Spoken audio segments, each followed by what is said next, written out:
Hey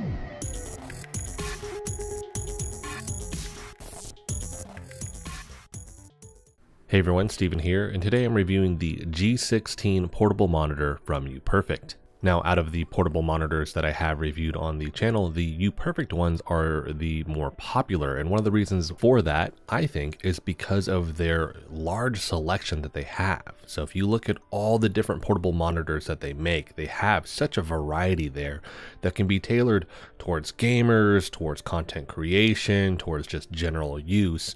And so with this M16, the big draw here for me was the fact that it's not only a touchscreen. I've reviewed other ones that have that touchscreen feature, but none of them I've reviewed have a built-in battery, making this truly portable. Now, with all of my reviews, I'm going to get into the specs first and showcase some of the panel settings before getting into what I like, potentially don't like, and the gray area before wrapping the video up. With that being said, let's get into the specs. The G16 is a 15.6-inch IPS panel screen with a 16:9 aspect ratio, 1080p resolution, 120 Hz refresh rate, and a 9 millisecond motion picture response time. Here, the contrast is 1200:1, total nits is 250. This covers 72% of the sRGB color gamut. This has 8-bit color, and then here they do say that this has HDR, but this is going to be 8-bit plus FRC, so keep that in mind.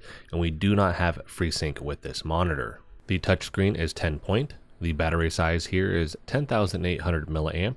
Charging time for the battery is 3 to 4 hours, and then you will get 3 to 4 hours of use time out of it. The body of the monitor is made out of aluminum. This has two 1-watt speakers at 8 ohms.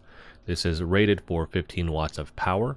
I have the dimensions listed there if you need to know those, and then the total net weight here is going to be 2 pounds. Inside of the box, you're going to get the portable monitor, the protective sleeve that also doubles as a stand.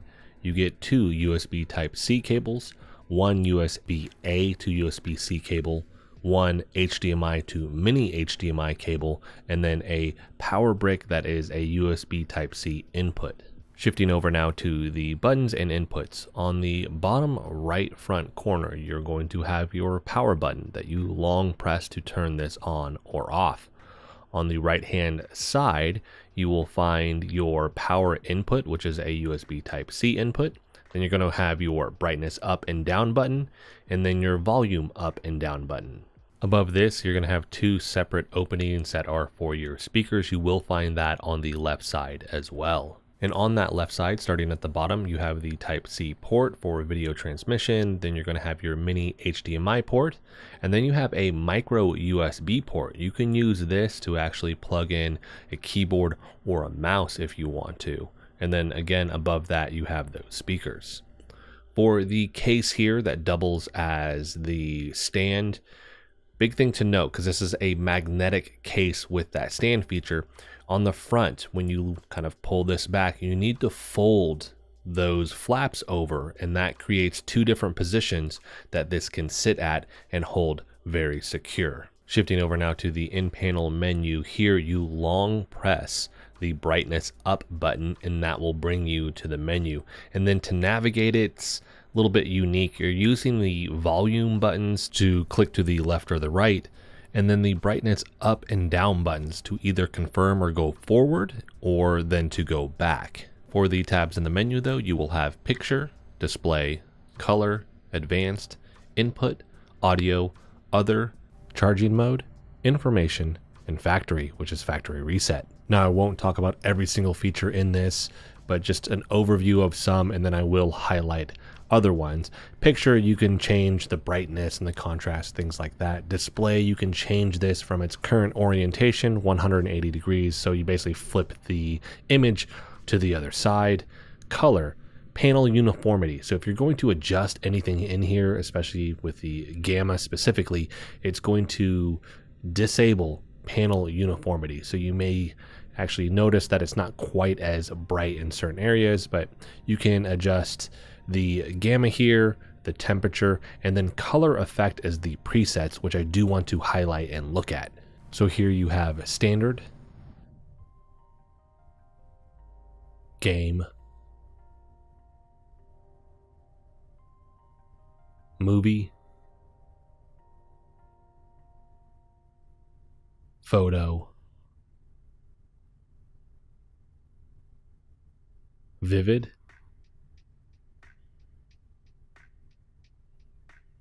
and user.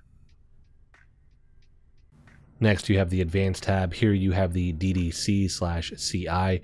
This should allow your PC or any Windows-based device to actually adjust the colors here. That will come in handy. And then you have Ultra HDR. Keep in mind, this is not true 10-bit color. You're getting the 8-bit plus FRC, but you can enable this here. And then you have overdrive. I couldn't find any information on overdrive and how much it is speeding this up, because you have that 9-millisecond motion picture response time. I just don't know, once you enable this, because you actually have like a sliding scale for it, I don't really know what impact it is having with this. And I'm also not noticing any type of visual difference as I'm adjusting the overdrive here, meaning I'm not seeing the response time actually increase visually from what I can tell, but I'm also not seeing any of the negative effects with like massive inverse ghosting or anything like that. Last couple things I do want to cover in the other tab. If you do rotate this display, that 180, you can actually rotate the OSD as well, so it will match that, so you don't have to like turn your head the opposite direction because they're basically backwards. You can fix that. And then last, we have the charging mode. So with this will enable you to essentially reverse charge an item. Just keep in mind the 15-watt limitation here. So like a phone would work, but you can't like charge your ROG Ally or your Steam Deck. You can't charge your laptop. It won't really work like that. It is limited to these smaller devices. Next, I want to do a quick sound test for these speakers. A little bit different in how I'm going to do this. I'm going to use a sound test I've done with another monitor. So I'll showcase that footage, that sound test. It just makes it easier instead of trying to control the display and finding a source that will actually be good to fit. This is just easier to actually fit that, and it still will sound exactly how these speakers sound on this device.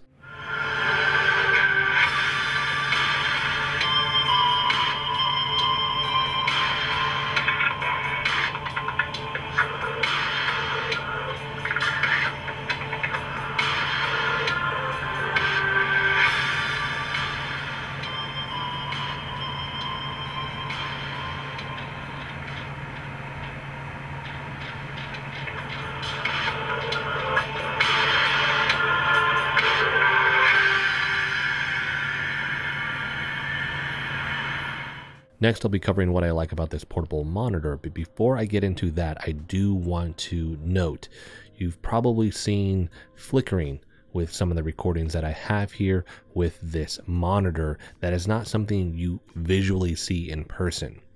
Usually when the refresh rate doesn't match the ISO of the camera, you kind of have a disconnect. My recording here is 4K 60 frames a second. This being 120 frames, it should be fine, but it's not. So my assumption here is that that flickering that the camera is picking up on has to do more with potentially backlight strobing here. So it's most likely one of the ways that they're trying to increase the speed when it comes to this panel and the refresh rate. But I can assure you, in person, you do not see this. This is just something that the camera is picking up on. Shifting over now to what I like about this portable monitor, I want to start with the main draw, which is the true portability here because of the built-in battery.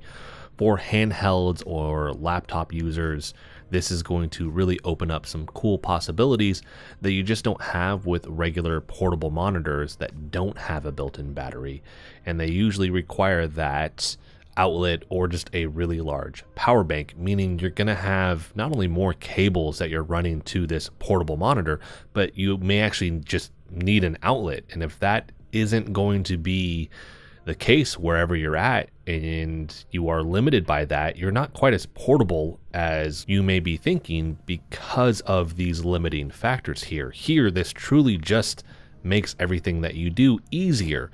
Not only less cables, but when you're on the go, if you're on an airplane or just in an area that, again, you don't have that outlet, maybe you just don't have that extra power bank that can actually even power one of these devices on, you still get to use it. I've been in situations with other portable monitors where I really want to use it, but I just can't. So the whole portable notion kind of goes out the window a little bit because of the lack of the battery.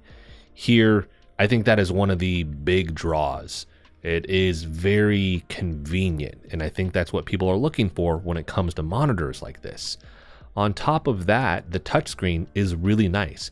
The ability to interface with a handheld is so much easier on a larger screen like this.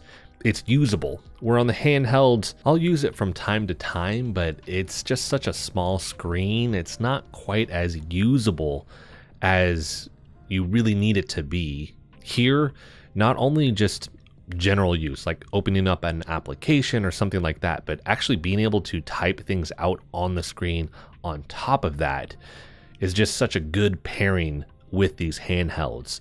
You also get that 120 hertz as well, so you get to take advantage of that higher refresh rate. Now, whether or not the hardware can handle and really hit that depends on the settings. That won't be every single game, but you are not bound by the 60 hertz, which is nice. You then pair that with a laptop and you have this extra screen. Again, easy, portable to use. I mean, the on-the-go applications that you would have with this that you're not going to get with some of those other ones is really nice. And this wouldn't really mean much if this was a small battery, but considering the size here and the fact that you will get 3 to 4 hours of use out of it, that's the same amount of time I'm going to get out of the ROG Ally X. It's usually the amount of time that I get with a laptop depending on use. I can get more with a laptop, especially the newer ones, but in general, like 3 to 4 hours is really solid here before you need to actually plug this in to charge it. So I think they did a really good job with the size of the battery and the amount of time that you will get with this, because you could go lighter, but then that kind of defeats the purpose. Again, you want this to be usable in that portable sense, and if it was only going to give you like 1 hour, that's just not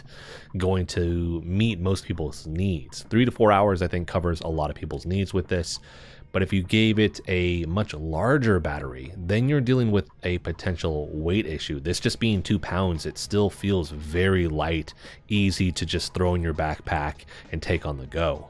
For phones that have a USB Type-C input, you can plug this in, you can watch content, and it kind of converts it somewhat to a tablet. The touchscreen won't work with a phone, so you can't like swipe through everything on the portable monitor and it will actually show that change happening on the phone. There's no interface that you can deal with.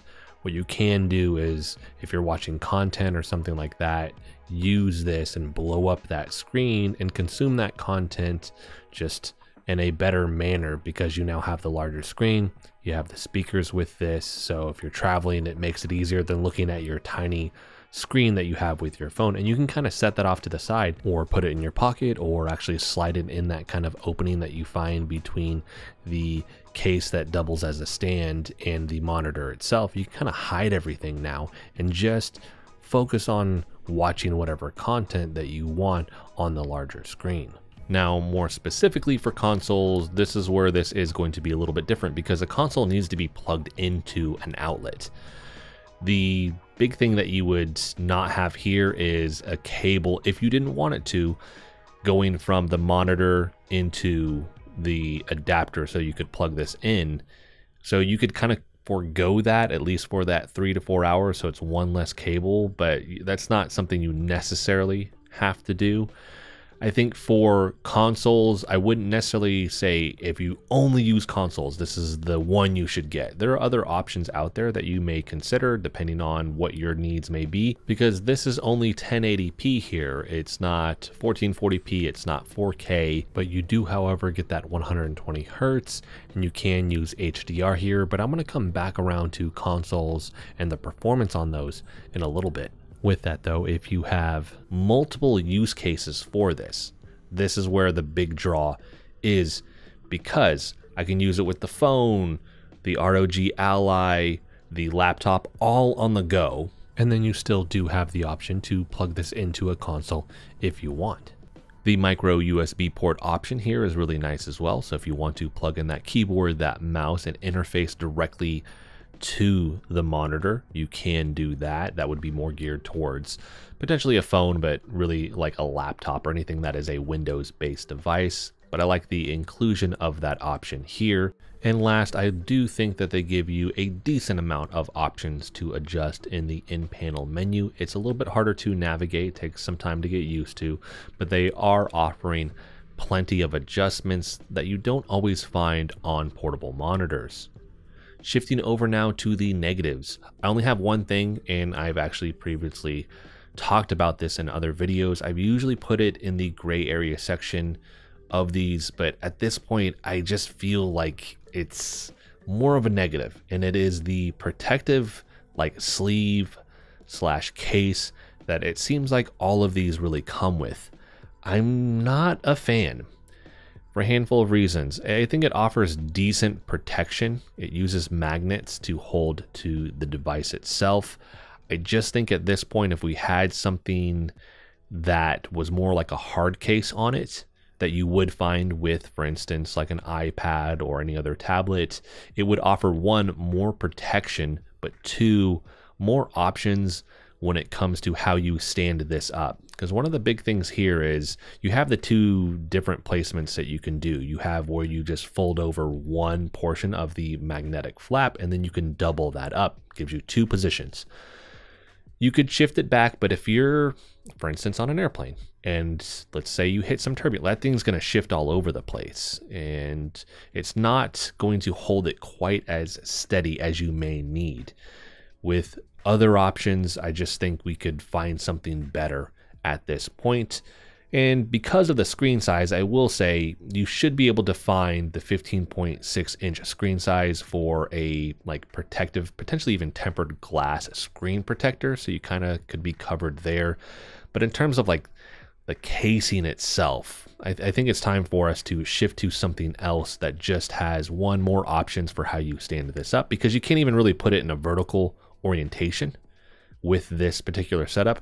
That will affect if you are using it with a phone, for example, but also something that just offers more protection for this, because you are paying a good chunk of money to get one of these. Shifting over now to the gray area, which are going to be things you may or may not care about. I want to start with the nits. You can get this to look decently bright, but at 250 nits, it will be more limited compared to other just regular monitors and some portable monitors. I think part of that is going to be because of the fact that this is going to run off a battery. And if you have the nits just crazy high, it's going to burn through that battery really, really quick. So I do understand part of that for that. But if you need something that's really, really bright, this may not be for you, along with the fact that this only covers 72% of the sRGB color gamut. So the colors here, I think, look good for the use cases that I think that this is geared towards. So just casual use, looking at content on your phone, playing some games, connecting to a handheld, using for some light work on your laptop, but not heavy duty things. This isn't something where I expect a person's going to get this because they're doing work in Photoshop or Premiere Pro where they need like really high color gamut or color space accuracy or whatever it may be. Like they need a particular color space or color gamut. This just isn't going to be the right choice here. For all the casual stuff, it's going to be just fine. Adjusting the colors a little bit, increasing the saturation, I think makes this look better. By default, it kind of looks a little bit washed out when you first boot it up, but you can easily adjust the in-panel menu to make this look the way you want to. It just isn't going to match the clarity of other things. Like if I have this next to the ROG Ally, the screen on that is more vibrant than this one. Part of that has to do with the type of coating. This is a matte coating versus the other one. It's a little bit more glossy. But then within that, we have to look at the color gamut or potentially the color space. And this one is just lower. It just won't be quite as vibrant. And so with that, you will find here, this isn't true HDR. This is only 8-bit color. When they give you HDR and they don't have true 10-bit color, what you're finding is this is usually 8-bit plus FRC. It's an illusion to your eyes where it will look like HDR. So for general use cases, you will be fine. But if you need like true 10-bit color, again, going back to maybe you need that for an application that you do work in, it will not work here because it is only the 8-bit plus FRC. And usually I think it looks best on consoles. And this is actually going to bring us to the console issue that I've seen here. That isn't quite the case here. So normally I may not use HDR when it is 8-bit plus FRC on a regular monitor. If it's not an OLED, it doesn't have the local dimming zones. It's just kind of like your standard HDR that is attached on there as a selling point, but it's not the true HDR experience. But I do find on consoles it still may perform really well. Here it was more of a mixed bag. So what I found was PlayStation 5 struggled more. Xbox Series X did pretty good with it. Something to keep in mind there, though, is on the PlayStation 5, if you're going to enable HDR, you don't have the option for 120 Hertz. If you used an Xbox Series X, it just said you didn't have the option for 120 Hertz at all. So you may run into issues with consoles. And that's where I was kind of hung up on this, because if you're just like exclusively getting this, I need something for a console, I wouldn't get this one. If you have more use cases and you can use it with the console, great. If you're just specifically going to use it with a console, I don't think this is going to be the one to get. The M16 is a much better choice that Uperfect offers. Better colors, better visuals. Here, I just found that the PlayStation 5 was lacking for whatever reason, where the Xbox did better, and then the Nintendo Switch did pretty good. And that's usually the case because it's not as kind of graphically advanced as the Xbox and the PlayStation. So I kind of expect it to look a little bit more grainy and things like that, where I wasn't quite expecting that with the PlayStation 5. And it wasn't horrible, but it was still there.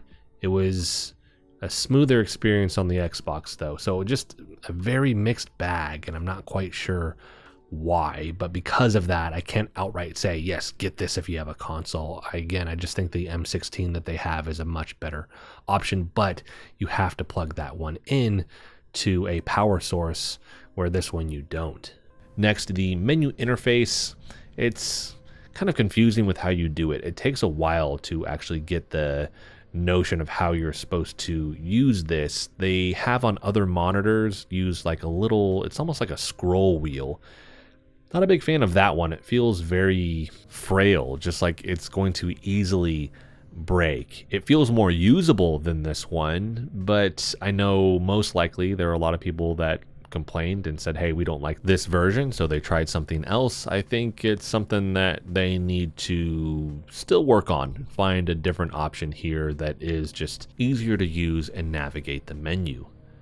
Last, because this is a touchscreen, you are going to get fingerprints all over this, so there's really no like way around that. It's just like a tablet. So as you use that, you just get smudge marks everywhere, but keep that in mind, because this has that touchscreen, you're going to be using that. You're going to get fingerprints all over this. If you don't like the notion of that, this isn't going to be the right choice for you. So that's going to wrap this video up. I think Uperfect has delivered a truly portable monitor here with the G16 that has great battery life and a good touchscreen with the solid 120 Hertz. But it does come with some limitations that I think you should be mindful of when it comes to consoles, and if you're going to use this with your phone that does have that USB Type-C input. This may not have the brightness and the higher color gamut of some of the other monitors that are out there that are portable, but you have to consider the trade-off with this in terms of the portability. So you have, what is your use case, and then do you need something that is more portable, and whether or not those trade-offs are going to be worth it for you. Now, I haven't really talked about price, but considering everything that they are offering here, I think the sale price is well worth it, especially if you can get it with the coupon. And right now on Amazon, as of the making of this video, the coupon on top of the sale price brings it down to $216. So at that sale price, I think it is a good option if you need, again, something that is more portable. But if you start bumping the price up, I think you should consider more options that Uperfect offers and really weigh the pros and cons a little bit more and pick the one in general that will serve your needs the most. Well, that's going to wrap this video up. I'll have a link for this in the description if you want to pick it up. If you have any questions about this, let me know in the comment section and I'll make sure to answer those for you there. If you like the video, hit the like button for me as it helps the channel out. If you want to continue to follow along with all my content, hit the subscribe button for me. And as always, thanks so much for watching, and I'll see you in the next video.